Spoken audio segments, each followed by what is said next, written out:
Hey guys, it's Brandon here, and I'm doing a short tutorial. Hopefully it's short. It's probably not short. No. Wish that you could set how long you can do this. Anyways, so this is actually going to be a walkthrough of Mainstage, and so let me get started while I'm talking. And one of the main things that I want to accomplish with this is I want everybody to have a good working vocabulary when it comes to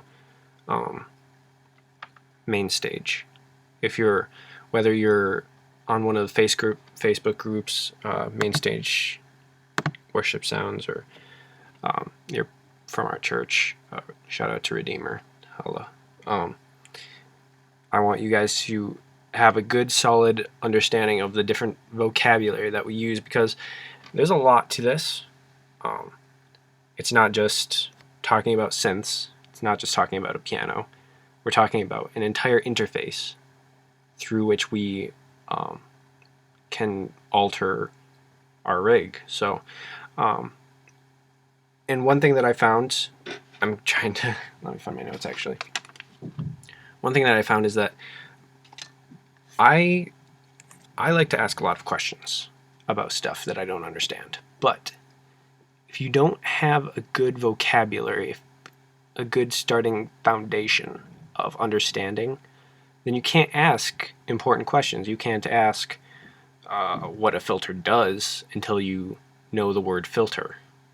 You can ask, what's that sound that whooshes up? And I can guess that you mean white noise or an uprising sort of sound, but until you have that vocabulary, you can say, how do I make a white noise swoosh? I mean, I know swoosh isn't that much of a vocabulary term, but white noise is. So what I'm trying to get at is, it's English class. Anyways, enough with that. So first I'm going to start with edit, and I'm actually going to hide a bunch of stuff. And you can't hide that, but okay. So let's start over here. We have our patch list. This is in the edit mode. These are the different modes. You have layout, edit, perform. And go up here. Oh, sorry. So we have layout, edit, and perform. I spend most of my time in edit. Edit is where you handle you handle pretty much everything in edit. You handle your workspace, you handle your patches, you handle your channel strips. We'll talk about that in a second. So I'm going to start from left and go work our way over here. Over here we have the patch list. This is super important because this is where you're going to be loading in your sounds. Now over here we have, on the same level, we have the add new patch button, and that does exactly what you'd expect. It creates a new patch. It initializes. It's completely empty over here, except for this. We can, I can't get rid of that, but there we go. So it's completely empty. Now, that's great, but maybe we want some other options. Click this little gear here. We have new patch with channel strip. If you press that, you get this new cool patch. And now here you can choose new channel strip, and this is number. You can choose to make 5 or 10, but they're all going to be the same thing. Let's do 2. And then down here you can choose what type. Now audio, for audio you would I think you could use playback in this case, or you could also, this is where you would input, at least to my knowledge, you could input an external instrument, which I've done this before, but I've never done it through Mainstage, so I can't be quite certain, but pretty sure you can use audio for either playback or well, actually let's press it and see what happens. Feedback protection. So as you can hear, It's still fed back, but yep, that's just picking up the input from what I'm saying right now, the input. So let's not use that, but that just goes to show you the different things that you can do. Instrument is what we did before, except it'll initialize channel strips over here, which is super great. If you know how many channel strips you want, if you know that kind of thing, that's great. Now, at the top we see that we have the concert level. Now over here we have a ton of stuff. What are these things? We'll get to that later. But essentially the concert is this entire thing right now. But in this concert, we have different levels. Now I'm going to go back to this gear. I'm going to press New Set from Selection. As you can see, if you've ever used computers, it's pretty much a folder. A set is a folder for your patches. So far we have the concert, the folder, set, and then we have individual patches. These are the different levels of organization, and these are also super important when you get into when you're going in between different things. It's a lot smoother to go between patches that are in the same set, and you can also, using I don't want to get ahead of myself, but essentially concert, set, patch, and then channel strips over here. So over here we have the channel strips. It kind of looks a lot like the patch list, except you have a whole lot of other stuff going on. And we can get rid of most of this. We want to keep our settings menu. I'm going to keep all of this. And at the barest of the bare, you should have this information. You should have the setting name, and that'll allow you to, if you click that, it'll allow you to go to different sounds, different presets. You should have MIDI effects open if you want to use any of these crazy MIDI effects. You should have your input, which is either an instrument or some sort of audio if you're using audio. You want your audio effects, which are your different effects, obviously. You don't need sends for buses, but I'll explain later what buses are, and buses are really great. So next we have our output, and if you have more than one output, you can send to that by right-clicking and going down to output, and there should be more if you're using more outputs. I'm only using my onboard stuff right now, but if I was using 4 inputs, there would be output 1, 2 and output 3, 4 underneath it. You could switch between them. Next down here we have an icon. I don't know why that's still there. The pan knob. You could get more advanced into the pan knob for some reason, but I'm not going to do that because it's still a little bit beyond me what it actually does. And then you have a fader. Now this fader isn't really what you want to be using to adjust your sounds. It can be, but I'd advise going into the individual instruments, finding the volume, wherever it might be, and turning it down to adjust the individual ones. That way during the set, you have more leeway to move up or down. You don't have to, you can't only just go up 6 dB. Although why you'd want to go up more than 6 dB during your set, I don't know. So set it before, and you won't have to worry about that. And then your mute and solo.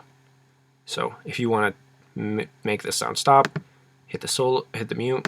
If you want to make this the only sound that you hear, hit solo. Now, I said I was going to explain about buses. Buses are great. Wow, I totally skipped over. I was going to do left to right. Hold on.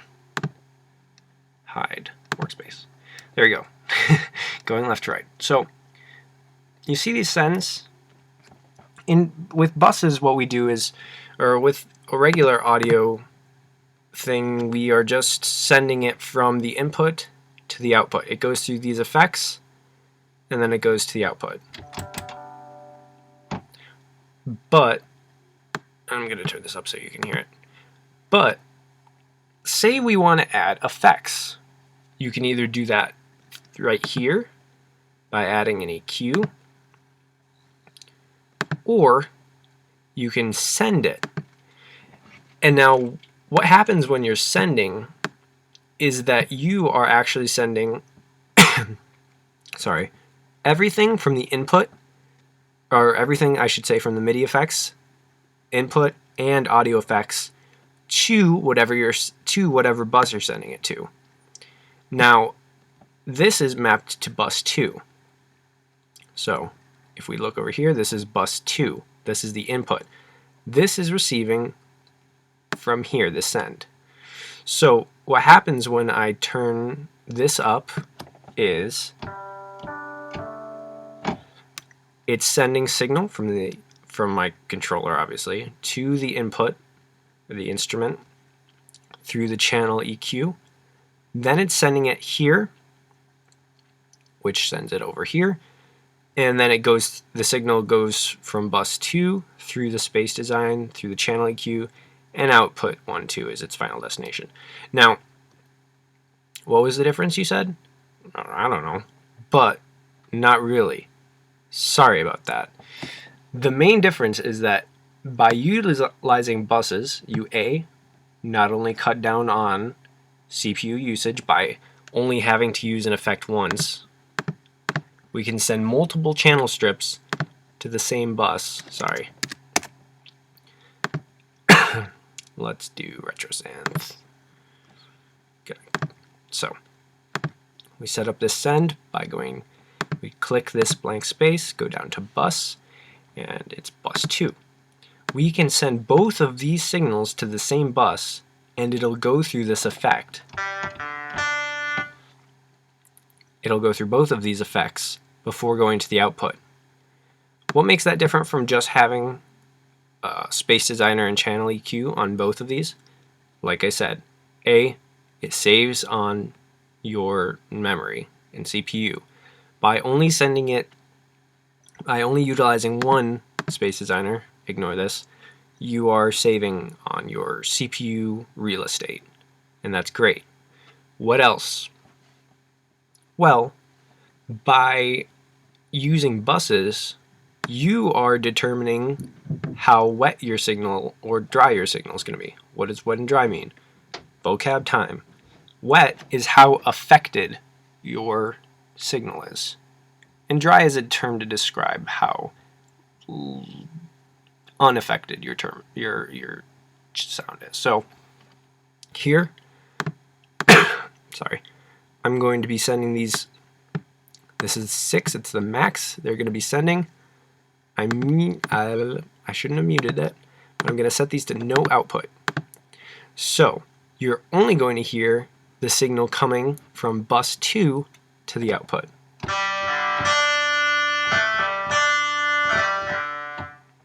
Now, you say, well, I saw some stuff right there. And yeah, you did, because it was still sending signal. But it wasn't sending signal to output 1, 2. This is where the wet-dry thing comes in. Like I was saying, you are deciding to send a certain amount of the signal to these effects, to this bus. Whereas if you just had Space Designer and Channel EQ on here, you'd have to go into the actual thing and decide how much you want in there and all that kind of jazz. Buses are a little confusing, but in the long run, if you learn how to use them by experimenting, by playing with your food, as my programming professor would say, you will be better for it. Your sounds will be better organized, and you will use less CPU for your effects. Alright, coolio. Now, let's go back to show the workspace tab. What is the workspace? The workspace is this huge area to do stuff in. That's super helpful. Not really. But essentially, what the workspace is an area where you can map different things to your effects from your controllers, or you can just do other stuff. Now right here we have, as you can see, the mod wheel, and I have that already mapped and assigned, but I'm going to take that off in a second. And we have this lovely keyboard. So you can see, if I play it, you can see both of, you can see pretty much what I'm playing. You can say play. And now, it's really great to be able to see what you're playing, because if you don't know that if you didn't have a keyboard there, how would you know that you're playing? Well, maybe your volume's turned down or something. So that kind of helps with troubleshooting. And another thing that will help with troubleshooting while we're on the topic is up here. If you're not receiving a MIDI signal, check why. It may be that your MIDI cable is messed up. It may be that your settings for MIDI might be messed up. And then if you're receiving MIDI but you're not receiving any signal in here, you should look at why that is. It may be that your interface isn't working, or it may be that for some reason it's muted internally somehow. But it's just a couple. This is a nice way, and this is a nice way to see the different possibilities when it comes to troubleshooting. Now, this is your patch list. So this is a great tool.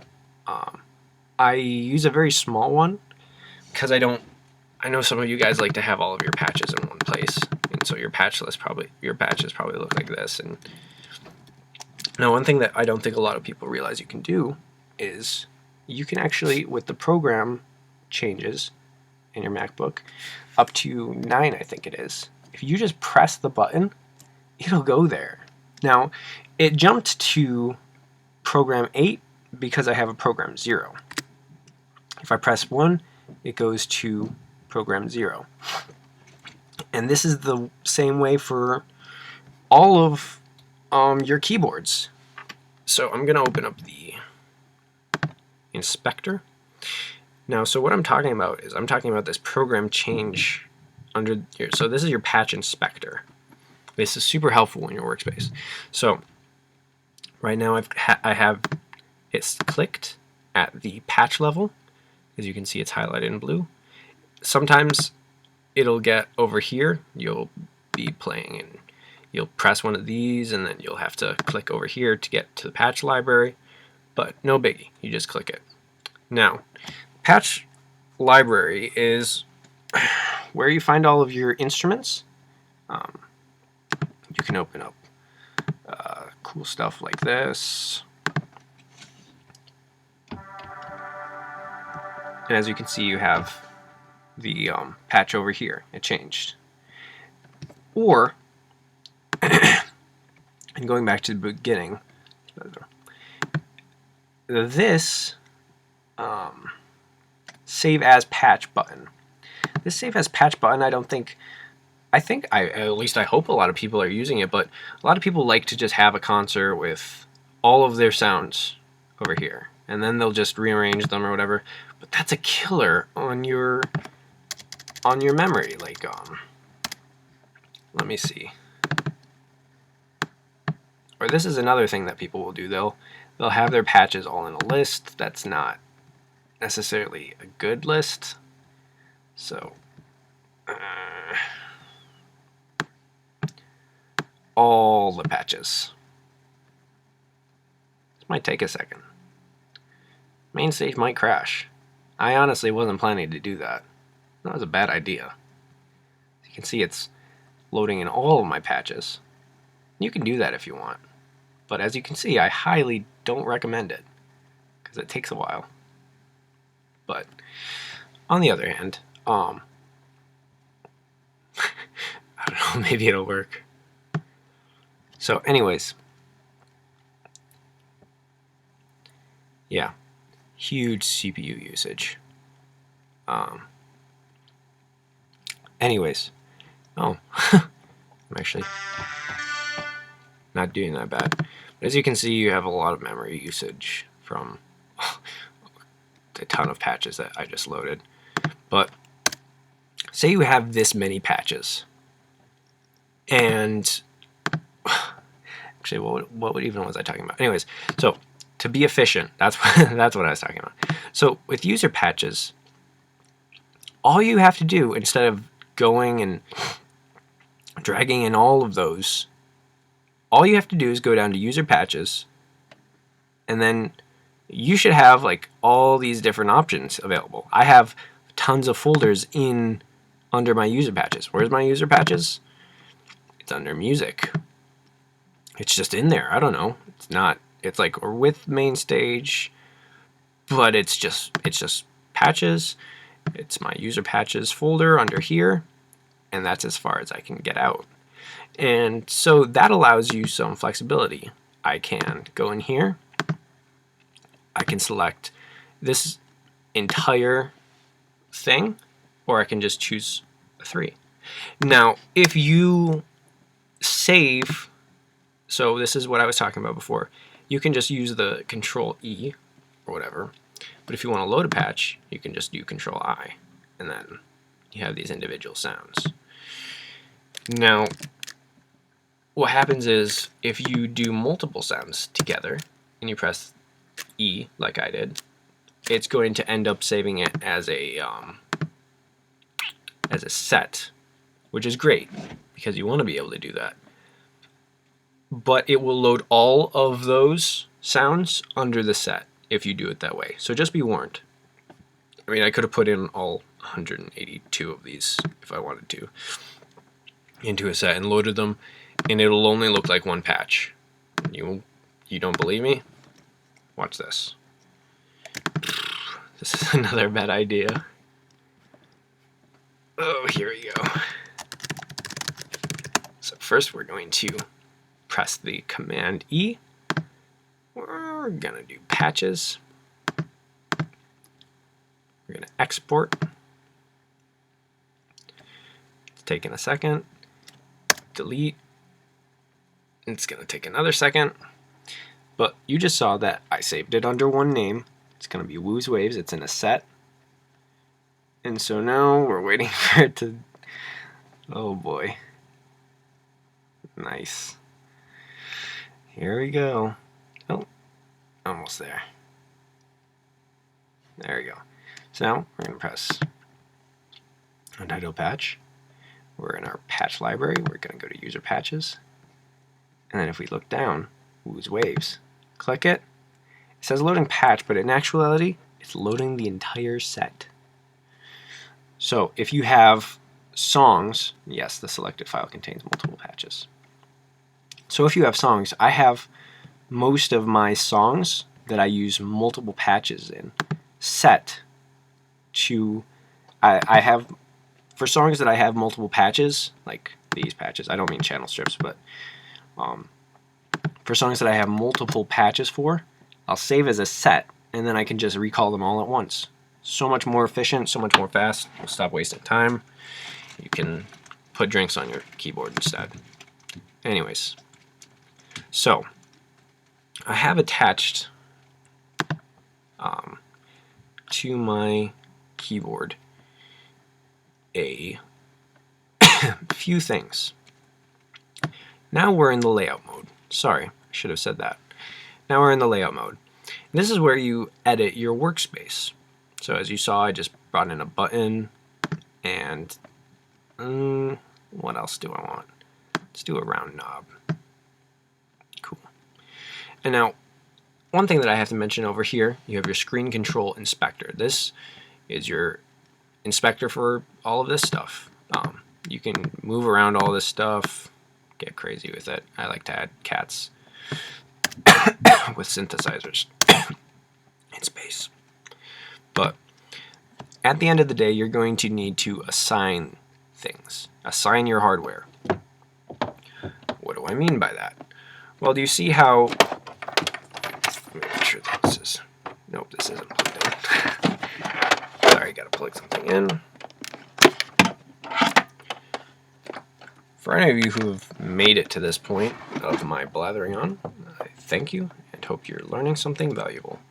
Anyway, so any of the stuff, any of the things that you have, any of the knobs or the faders or buttons that you have on your synths, on your hardware synths, your controllers. If your key controller is MIDI capable, you can set it up for them, for Mainstage to, or for this to control parameters in Mainstage. When I'm talking about parameters, I just mean like stuff, you know, like volume, panning, different effects. I have crap loads of different effects on these. So you can control stuff like wetness or dryness, like we were talking about before. Feedback, obviously. And then, so back to layout mode. Oh, sorry, I did it again. Sorry. So back in layout mode, what we're going to do is, now that we have this button and we have this knob, we're going to assign them to different hardware. Because, you know, with your keyboard, you might have more than one knob. Obviously, you might have 4 knobs, like our Triton does, and maybe you have a few buttons. So what you're going to do to get any knob, this is, okay, let me say it this way. You're essentially making it so that your controller talks to the computer. What do I mean by that? Well, right now, I'm moving one of the knobs on my LPD8, which is a controller, but as you can see, it's not affecting this, it's affecting this. That's because different knobs are just, I don't know, set to give default messages. What you need to do is select on the screen the knob that you want it to control, press assign, and then move it. Now it was moving both. It's still moving both. Let me fix that. So I'm using a bad keyboard, so I'm just gonna not even tell you what it is, but it has a mod wheel. So we're gonna press assign, and we're gonna move that mod wheel like we did. Oh, don't see that. Like we did with this knob, which is mapped to my LPD8. And it's great that it comes up with the name of it, but anyways. And then for this button, I'm just gonna press the left-hand button, and you can see that it changed the. It's hitting this note. We don't want that to happen. So what we're going to do is we're going to change the MIDI port to LPD8. Still happening. Now we're getting a signal on there. It's still sending it to this. But let's make sure that this is assigned, first of all. So this is set to all right now. Ugh. But now that we set this MIDI port to the USB key station ES and this MIDI port to the LPD8, we shouldn't have that issue anymore. Perfect. So, and then you can do all sorts of other crazy effects. You can get this as press release. So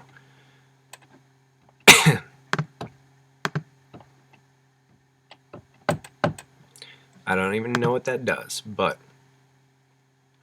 you can get this, and it's not working. So I'm not even going to try and talk about it because I have no idea what it means. All I know is that this should be on and off, or it should be momentary. Anywho, and then this is the number, this is the note that it learns. So you can set up the drum pad to learn. If you have a kick, you can set it to G sharp 1 or something like that if you want. If you have MIDI through, not a lot of, I shouldn't say that. Our church doesn't use MIDI through, but if you want it, there's a setting for it. You can choose what values to send from different controllers. You can choose the name of it. It doesn't matter that much, but it'll show up in the workspace, or the workspace later. You can choose the color. Red. Cool. I don't. You shouldn't touch this. If you have a setting, if you bring something out here, you should just use what you brought out or whatever. And then the text labels, you can mess around with those. Those aren't super important. But on to the effects and stuff. So let's use this. Oh, all right. So now what I have set up in ES2 is I have this mapped. I have the cutoff mapped to the mod wheel, so you can see I am moving the mod wheel on my controller, and it is moving that. That's the assignment. But and it's mapped at the concert level. So before, when I was talking about the different levels, Mainstage is great because what you can do is you can set up different controls at different levels. So at this level, at the concert level, you can have it set to the mod wheel. It's not moving for some reason, and then at this level, you can have it set to different various things. So you can set it to volume, and so now when you move the mod wheel, it's moving your volume. You can set it to this is something I could do. You can set it to wet dry. And so now you can see as I move the mod wheel, it's affecting the mix. Now, you can do the same thing with different other things. This one, it's already set to the low cut frequency and stuff. I like to have control over some of the EQ. It's not that great to do, but I've been doing a lot of things where I've had to fill in for bass, and so one thing that I'll do is when I have a fuller band, I'll cut it, and if I'll cut it to I don't know why it's saying 25, but yeah, I don't even know why it's saying that. But one thing is I'll raise up the range of my low shelf, and I'll raise up the range of my low cut, or raise it down, or whatever, so that it cuts out less of the low end. Anywho, so as you can see, since I've had it assigned, now we're gonna I'm actually gonna stop doing this. So this is the default. It's just same as input. Don't even know what it does. A lot of times it will turn up all of your knobs or turn down all of your knobs, which is really annoying. But what I'm gonna do is, so remember how screen control inspector? So now you can go down and you can click the individual channel strips. You see how this corresponds. This is the name 001 Omega, 002 Centauri. And you can choose different values or parameters to affect with that control. So say you want to do shimmer, like I was saying, like we have for this. You can do that. Do the feedback with a little bit. Not too much, but that's a lot of feedback. So that's how you map, or that's how you assign. You assign in layout. We assign this. Oh. And then we map it. You can see the mapping here. Omega Valhalla Shimmer's feedback is mapped to this knob. Whoops. And now the same thing goes for this. We don't have anything set up for this, but you actually, let's do this. This is what I was just showing in the other video. So Omega ES2 bypass. So now remember how we assigned this button? We assigned it. Cool. Now we're mapping it by going into here, going to Omega, choosing ES2, and choosing bypass. Now you can see these are different Mainstage controls. This is the instrument, or the input, and these are the audio effects. And then MIDI controls, most of them are already set up anyways, but you can go in here if you want your I'm gonna send to all, and these are your MIDI controls. So I usually set the mod wheel to modulation, because that'll do what I want it to with the, I'll usually set up map modulations in the actual program. So now this button, bypass, unbypassed, bypassed, unbypassed. You can see that there. So that's a useful control to have. If you are using the technique that I showed in my last Technique Thursday video, or if you want to set it to something like infinite pads, that's what you'd use. Just make sure, because a lot of people are always asking about the drum pad thing, and actually I'm pretty sure, I'm not sure, but I'm pretty sure if you don't want this, if you have drum pads on your controller, what you want to do is make sure that this is on a different channel than your keyboard control. And I think that'll affect things differently. Got to make sure that it's, oh, well, it's on channel 1 anyways.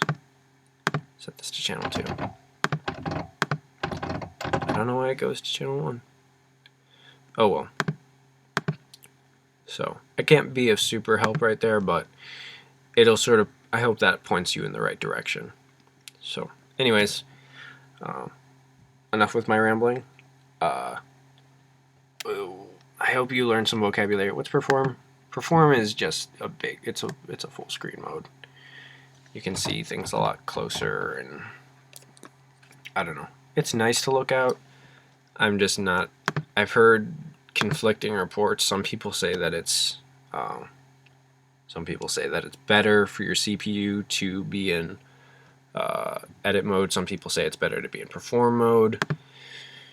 I don't know. Personally, I like to work in edit so that I can see my different channel strips. I like to work in edit also because I can edit things, go into the instruments on the fly if I have an issue. But anyways, I hope this helped. Hope you learned some vocabulary. Rewind if you need to hear me ramble again before it clicks. And I hope you'll subscribe and be on the lookout for more videos in the future on different techniques and stuff that I use for live use. Anyways, cool. Peace.